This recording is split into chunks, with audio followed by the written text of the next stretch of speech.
Assalamualaikum warahmatullahi wabarakatuh. Sampurasun wargi dulur baraya sadayana, tepang dangu di sareng simkuring Mang Ian Ki Demang Gunung Halu. Dina acara anu maneuh nyaeta dongeng Sunda. Dongeng zaman kiwari ala kiwari anu nyarioskeun lalakon kahirupan mangsa bihari atanapi kabaheulaan. Kumaha dararamang pala wargi sadayana? Atau mugi aya dina kinanjar kawilujengan rahayu berkah salamet amin ya Allah ya robbal alamin. Dina waktu ieu simkuring sejak neraskeun hanca anu katunda dina pedaran dongeng anu judulna Jawara Titutug karya Kang Ari Salse nya itu bagian anu terakhir pala wargi sadayana. Kumaha salajengna ieu lalakon Jawara Titutug teh ulah ka mana-mana tetep manco di channel YouTube-na Ki Demang Gunung Halu. Namun satacana dilajeng kade ulah hilap anu teu acan subscribe kana YouTube simkuring, YouTube Ki Demang Gunung Halu mangga di subscribe heula supados tiasa kenging notifikasi kanggo satiap jejer carita nu salajengna oge nu sanesna. Anu parantos subscribe simkuring ngahaturkeun rebu nuhun laksa ketika bingahan atau mugi asing tiasa jantan rencang anu ngahibur ka pala wargi sadayananya. YouTube simkuring aya 2 Ki Demang Gunung Halu sareng kisah tanah Sunda. Hoyong ada mal di YouTube deh, YouTube alam pemandangannya ASMR ke di subscribe nya da bager ke didoakeun ku abi. Oke ulah hilap di like di komennya pokona mah nu teu komen urut.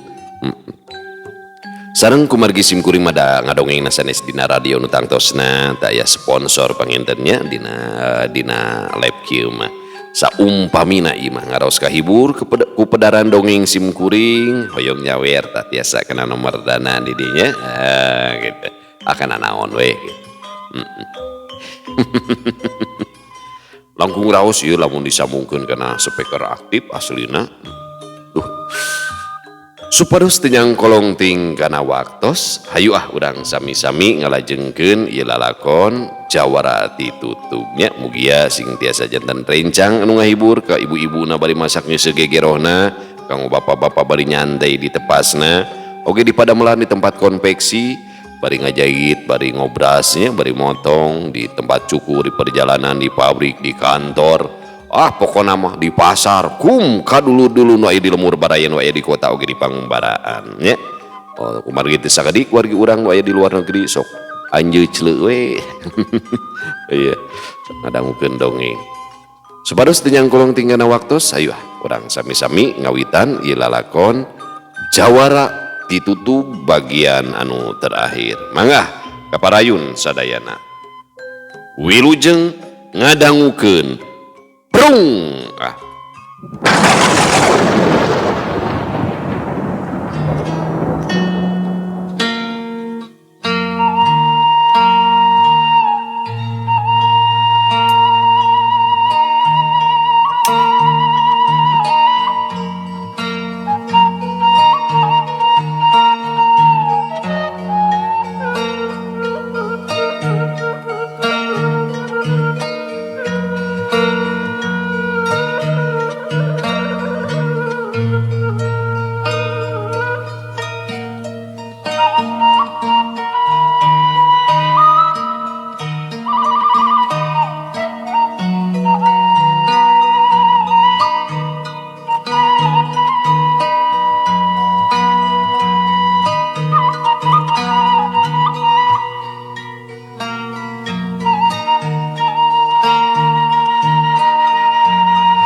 Isukna sakabeh wadia balad bah jempol kan tabaya daratang deui ka paguron hayam ngupu.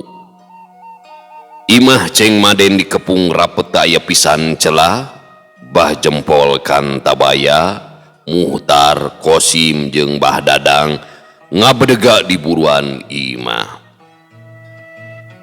"Ceng Maden, keluar sia!"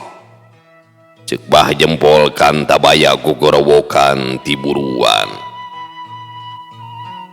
Ceng Maden anu kakara mandi kagareuwahkeun ngadenge aya nu hahaok ti buruan, kitu deui anu sejena pating raring jeung ngarasa kaganggu.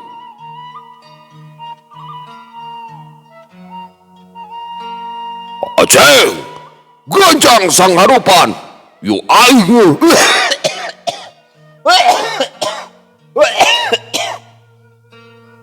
Cek Bah Jempol Kantabaya hahaok di barung ku batu. Akhirna pangeusi imah kaluar kabeh. Nempo Bah Jempol Kantabaya aya di hareupeun imah, Ki Imang jeung Ki Tatun ngakidir atuh amarahna, sasatna eta pisan jalma anu keur diteangan salila ieu. Ari Bah Jempol Kantabaya reuas kacida, manehna teu nyangka bakal panggih harita di dinya. Kang Tatun, damang Kang. Cek Bah Jempol Kantabaya rada rieuk beungeutna. Tayang deh malah mah. Aya modaran sia nu puguh mah. Cek Ki Tatun bari turun ka buruan.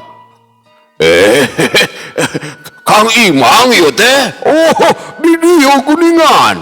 Cek Bah Jempol Kantabaya neuteub ka Ki Imang. "Kuing Tun, Kang podaran lah ieu mangkeluk teh." Cek Imang bari sarua turun ka buruan. Ke sabar ulah gurung busu ieu teh. Uring ka dieu teh ukur urusan jeung Ceng Maden. Cek Bah Jempol Kantabaya. "Tapi sia boga urusan jeung aing." Ki Tatun nempas. "Kitu deui jeung aing." Cek Ki Imang. Nempo Bah Jempol Kantabaya rieuk pasemon, Bah Dadang maju tuluy ngomong. "Ieu teh guru aing, saja mana nu niat nyilakakeun. Artina kudu adu hareupan jeung aing ieu." Cek Bah Dadang bari tutunjuk make bedog. "Cucunga sia." Cek Ki Tatun bari ngawatek aji Cakrabumi. Suku katuh diangkat laju ditenjrageun kana lemah. Teu sakara-kara Bah Dadang ngacengkang. Nempo kayan kitu, Kosim teu tarima. Kitu deui dindin langsung ngahambatkeun pakarangna nu mangrupa rante ka Ki Tatun.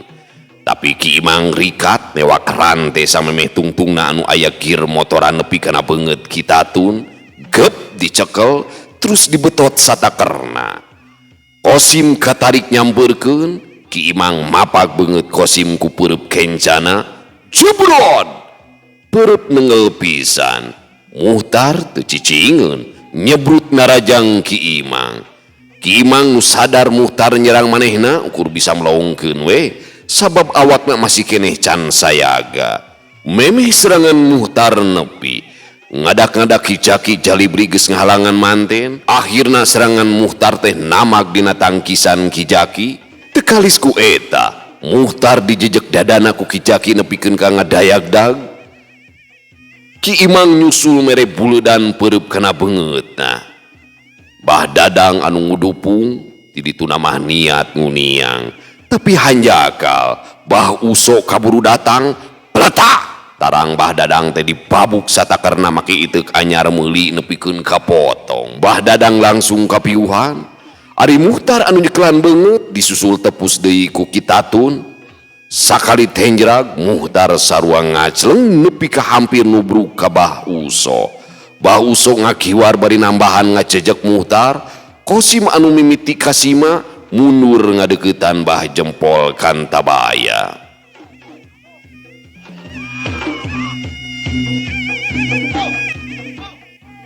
"Serang!" Bah Jempol Kantabaya mere parentah. Sakabeh anak buahna jungjeleng tumplek asup kaburuan ngahurup Ki Tatun, Ki Imang, Bah Uso jeung Ki Jaki.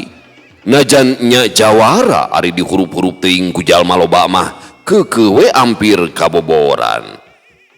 Ki Tatun ukur bisa nangkis jeung ngagiwar teu kaburu ngawatek aji Cakrabumi, kitu deui Ki Imang mimiti kadeseh mundur.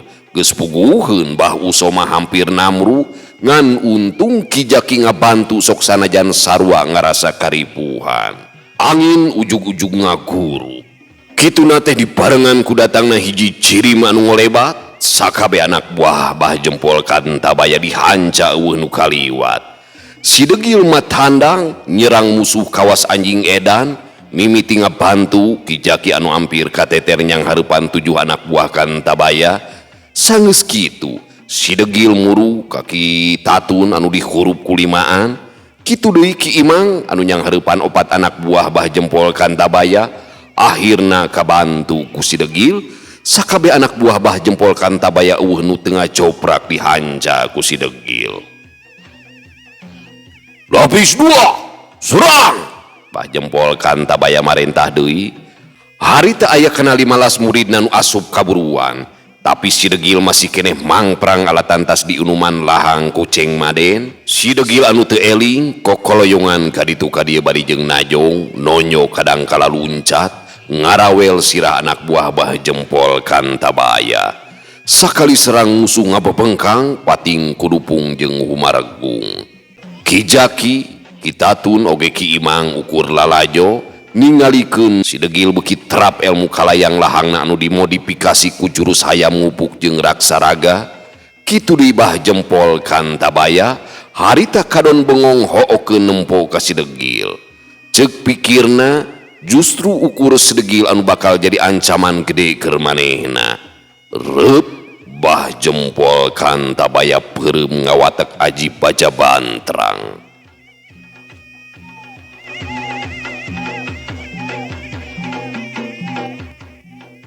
Beak anak buah Bah Jempol Kantabaya.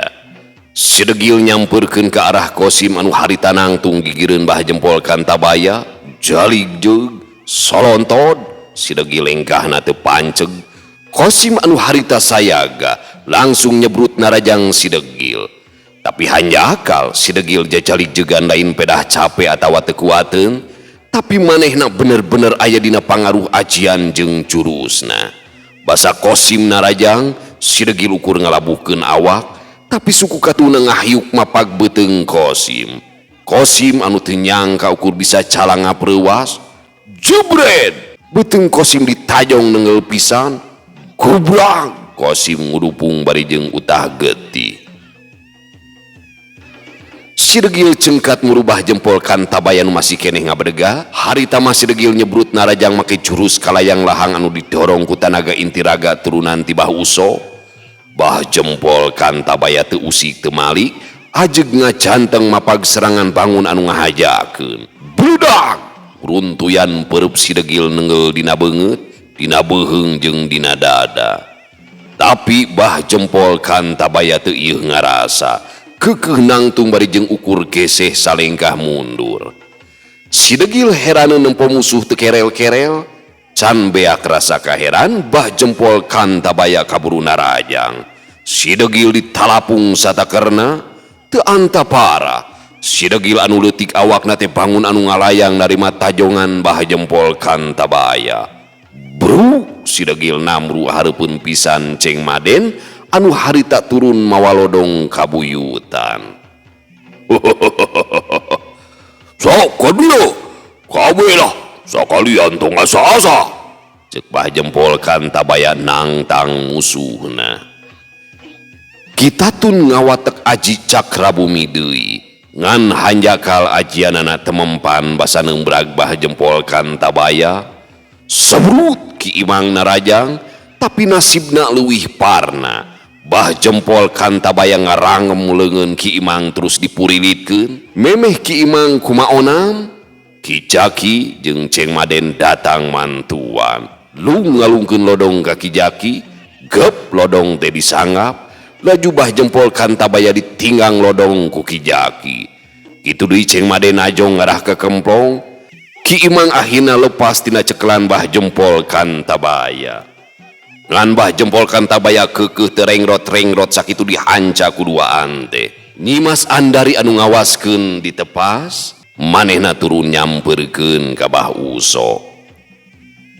Pejabahan terang bah, moal bisa dielehkeun teh.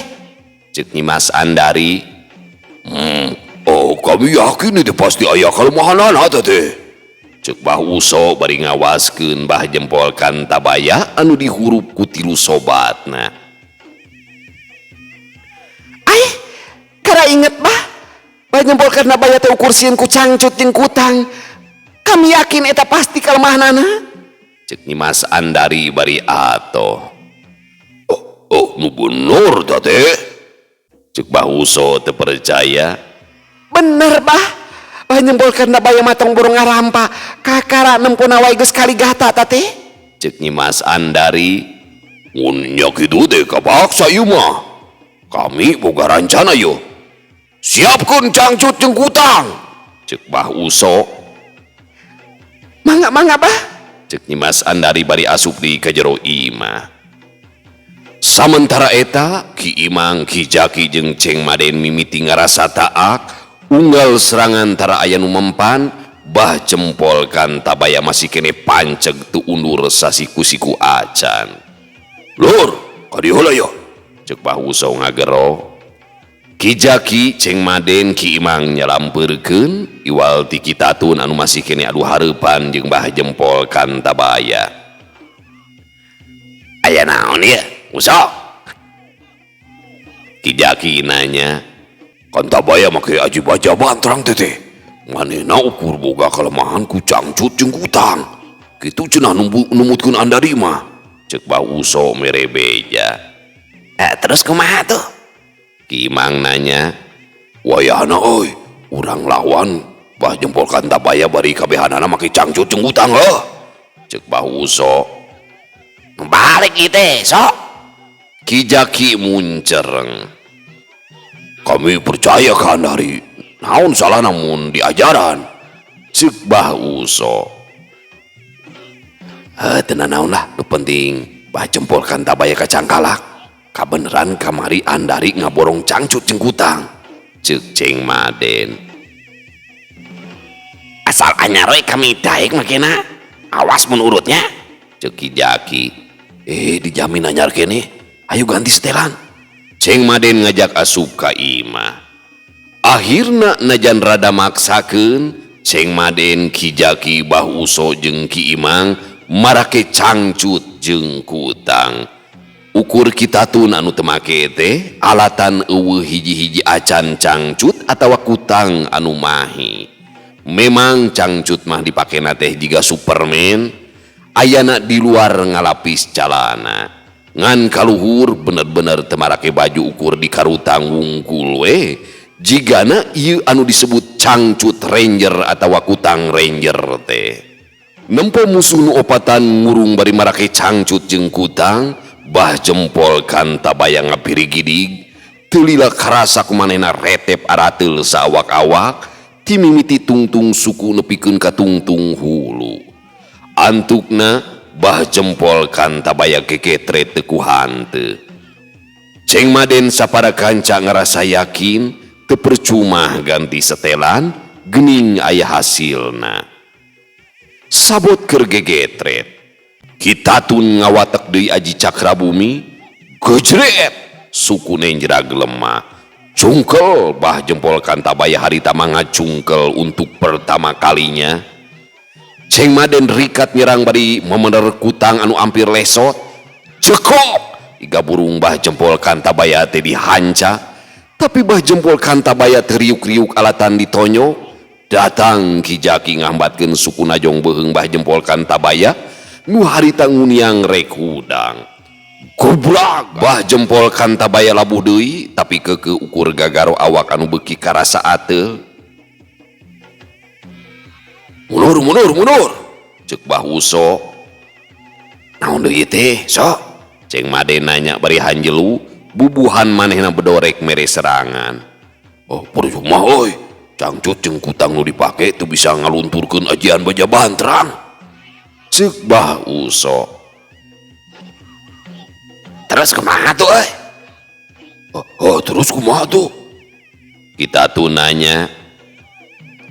Buka cangcut jeung utang hayang nyao belum ke awuna campurkeun jeung taneuh awurkeun kana awak Bah Jempol Kantabaya. Bah Uso mere pamadegan. Kabeneran atuh sok ieu kutang gede teuing dina awak uing mah ye. Cek Jaki bari seuri. Buka kabeh belum? Cek Bah Uso marentah. Akhirna cangcut jeung kutang diduru, haseupna ngelun ngarah ka awakna Bah Jempol Kantabaya. Akibatna Bah Jempol Kantabaya beuki kasiksa ku ateul dina sakujur awakna, nepi ka gugulingan dina lemah, beres dibeulem, au cangcut jeung kutang digalokeun jeung taneuh, teu kaleket Bah Uso murubah Jempol Kantabaya nu keur gulang-guling, wur Bah Uso ngawurkeun kana awak Bah Jempol Kantabaya. Kantabaya ngoceak bangun anu kanyerian. Tobat! Cek Bah Jempol Kantabaya adu songkol teu ku hanteu. Kuniang Bah Jempol Kantabaya hudang, karik oge nangtung rada ajeg, ngadak-ngadak si degil nyebrut narajang teu kanyahoan. Dada Bah Jempol Kantabaya dihancak ku suku katuhu si degil anu harita luncat ngalayang. Jubret! Golok-golok Bah Jempol Kantabaya utah getih saharita, gubrak nangkarak. Teu cukup ku eta, si degil luncat di kacida luhurna make jurus pamungkas hayam ngupuk anu digabungkeun jeung kalayang lahang. Memeh suku nepi kana dada, nyimas cacih ningrat ngacerit. Degil, Hanjakal si degil anu keur kapangruhan ku elmu kalayang lahang teu bisa ngadenge cerit indungna. Sukuna kaburu ngagejoh manten dada Bah Jempol Kantabaya. Bah Jempol Kantabaya beuki baloboran utah getih, ripuh bener-bener ripuh, geus rek sahos-hoseun we pae.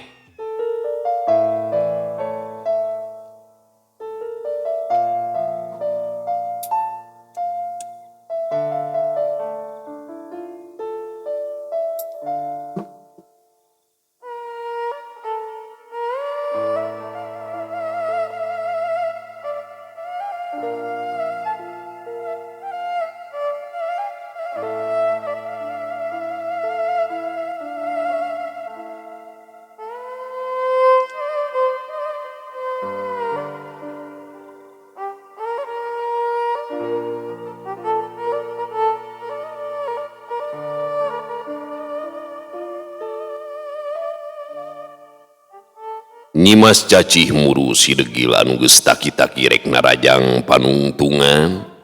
Si degil ditewak ku Ki Jaki jeung Ki Imang.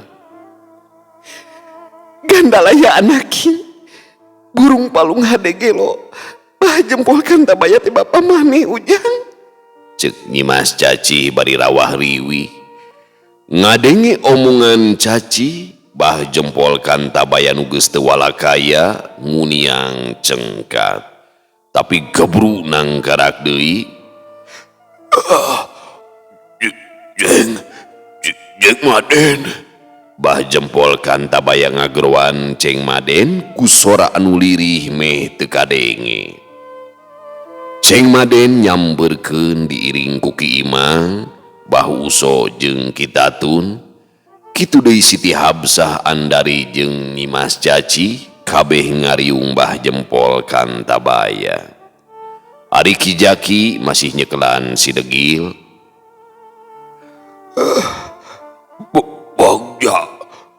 Bagja, kami bisa berlayar. Gua anak sorangan. Bah Jempol nyarita bari jeung pegat-pegat sorana. Ampura. Les Bah Jempol Kantabaya ilang nyawa. Harita anu ngariung ukur bisa narik napas jero.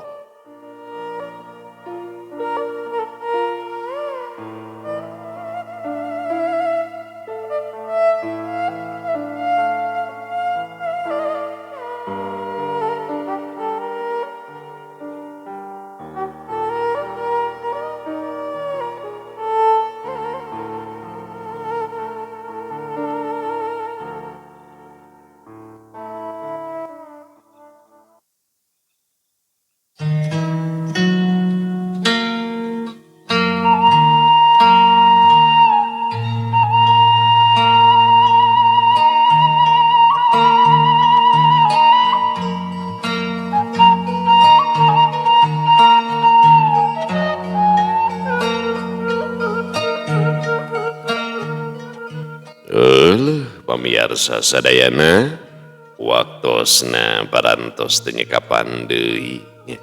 Alhamdulillah akhirna lalakon bah jempol kan tabaya kita gil ceng maden kimang kita tun nepi usonya tamat panginten ieu da karya iseng we nya berenang Kang Cepi ya Kang Cepi Setiawan atanapi Kang Arisal seh ieu mah iseng ngarangna teh nyaeta anjeunna gaduh sobat limaan sebutna teh deseng klek matak nyeun caritana teh ngalalakonkeun sosobatan anjeunna ngan disusun lewat hiji karya dongeng nya saya aya we nu penting mah ieu mah etang-etang parodi we nya parodi dongeng mugia sing tiasa malikeun katineung ka mangsa kabaheulaan cag urang tunda nya ieu lalakon teh insyaallah kin urang lajengkeun kana lalakon nu sanesna bobot sapanon carang sapakan cag urang tunda dihanjuang siang urang teuneun dihaneuleum sieum paranti nyokot ninggalkeun mangsa datang kasamper deui wallah muwafiq ila aqwamit thoriq wassalamualaikum warahmatullahi wabarakatuh.